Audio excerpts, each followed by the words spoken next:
Welcome back, everybody. It is Wednesday for our WOD Tip Wednesday. My name is Lanell. And Kevin. And today we're going to go over the Snatch, everyone's nemesis. The Snatch is an extremely technical lift, but it is amazing for the benefits of power, for the benefits of coordination, and we're going to do this correctly. We're actually going to make this a three-part series, so today we're going to work on the technical aspects of the Snatch and just teach you how to snatch and troubleshoot it.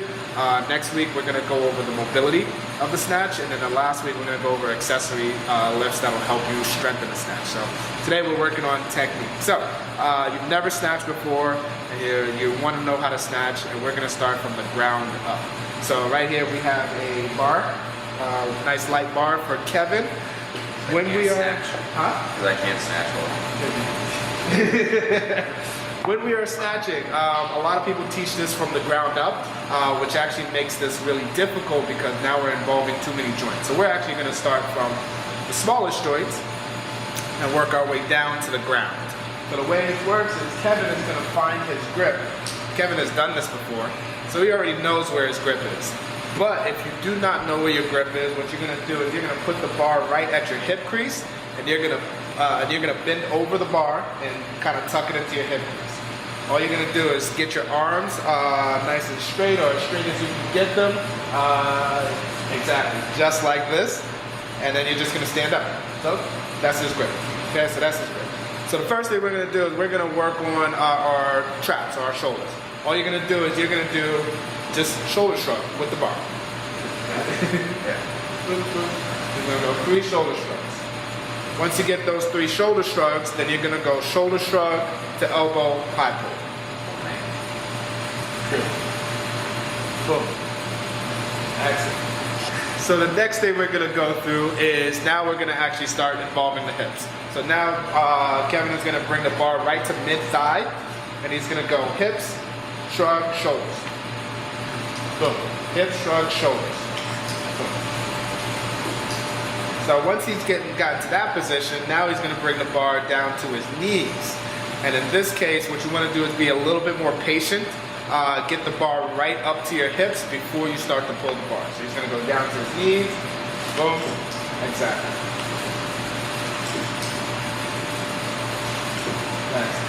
And now once you've gotten the knees involved, now once you get past your knees and down to the floor, the biggest thing that you're going to do is instead of pushing the knees over the bar, you're going to push the knees out around the bar. Okay? Boom. So out around the bar, and boom. Chest is up, head is up, pull, and up. So once you've gotten that, then the last part is just the catch. And the catch is very simple. Once you've gotten it up to the scarecrow position, all you're going to do is rotate the elbow wrist through, and you're just going to push and punch up. Okay? Up, punch. Fantastic.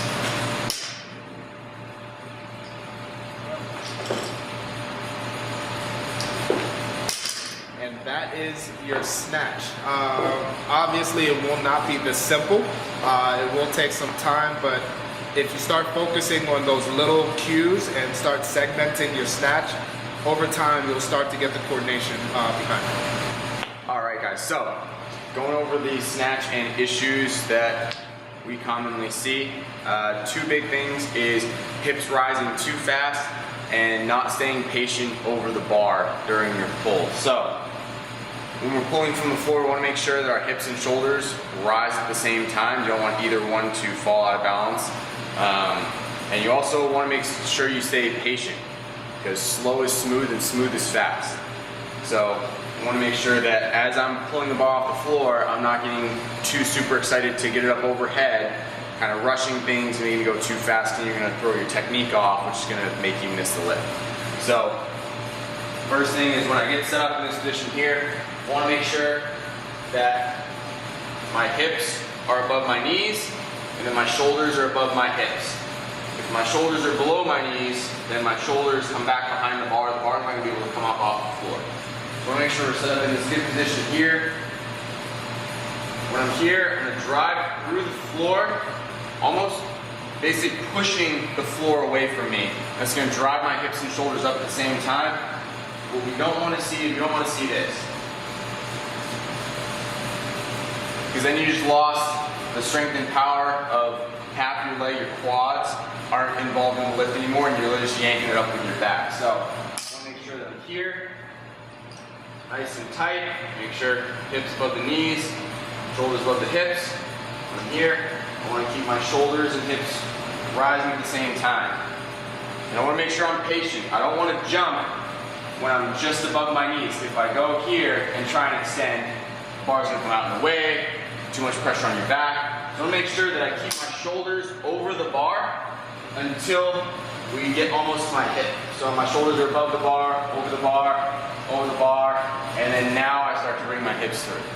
I want to make sure you have that patience. That's going to let you sit the bar in your hips, extend really hard, and get the most out of this lift. So fantastic. So Kevin did a great job of going over troubleshooting the snatch, and now what we really want to go over is the exact bar path of the snatch. A lot of people believe that it is a linear pull, but in fact it is more of a kind of an S-curve type of a pull. So when Kevin gets set up to the bar, the biggest things that he explained is that the shoulders are over the bar, the knees are over the bar, and you are set up where your head is up, shoulders above the hips, hips above the knees, and you're set up properly. Cool.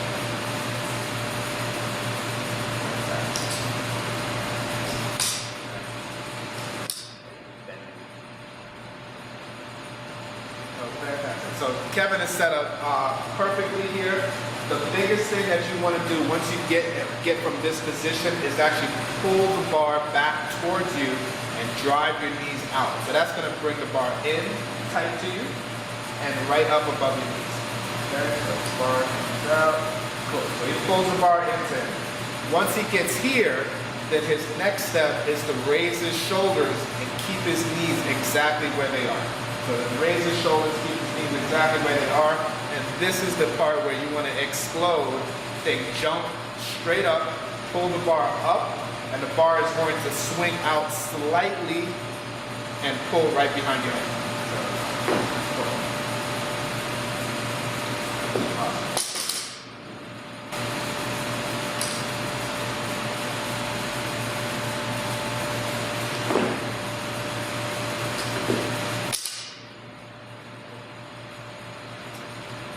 So some keys, some technical cues that you want to think about when you're executing this bar path. Number one is you have to have your whole foot applying force into the ground.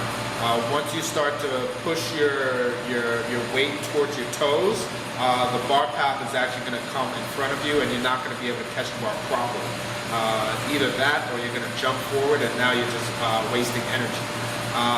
So you want to make sure the weight is properly distributed over your whole foot, and in fact, more resting towards the rear of your foot when you're pulling the bar. I mean, my biggest thing as far as a cue for the snatch is just you want to lead with your shoulders back. You don't want to try and extend forward or extend up. When you're driving back, as Lanell said, that bar path should be slightly back into you. So as you're driving back, and when you get the bar above your knees, leading with your shoulders coming back so you can get in that proper position to extend. So that would be my biggest cue for the snatch, like trying to get that bar path correct. That is a lot of stuff on the snatch. We hope you got one great thing out of it. Next week we're going to cover mobility for the snatch, so we're going to cover a lot of hip mobility. We're also going to cover thoracic mobility as well, which actually helps out with the catch and being able to hold that position in the bottom squat position. Cool. WOD Tip Wednesday.